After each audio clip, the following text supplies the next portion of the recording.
ये होचंदी मोदी भाई भौणी डिस्कशन चली लिचु लाइट कौटी लगा हो केमिति लगा हो। ठीक एमती ही स्टार्ट होता आजिर दिनटी।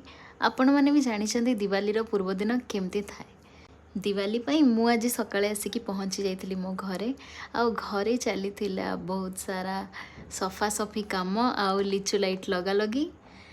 आउ ता सांगे मोर आज गोटे सांगर एंगेजमेंट भी थिला, तो मु बाहर की पलैली से अटेंड करिया को। ये मंदिरटा मते छोट बड़ू बहुत पसंद, कहीं गोटे छोट पहाड़ ऊपर ही मंदिरटा अच्छी। तापरे सीधा एंट्री करके देखाई निज सांग सांगे। देन सेठू टिके फोटो नहीं जाइली निजर।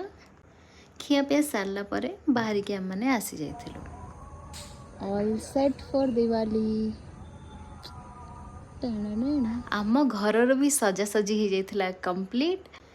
तापरे आम मैंने बाहरी जाइलु राउरकेलार गली कंदीर टिके चक्कर लगे को। कहीं ये टाइम रे बहुत सुंदर देखा जाए। समस्त घरे पूरा बढ़िया बढ़िया लिचु लाइट रे सजासजी होता है।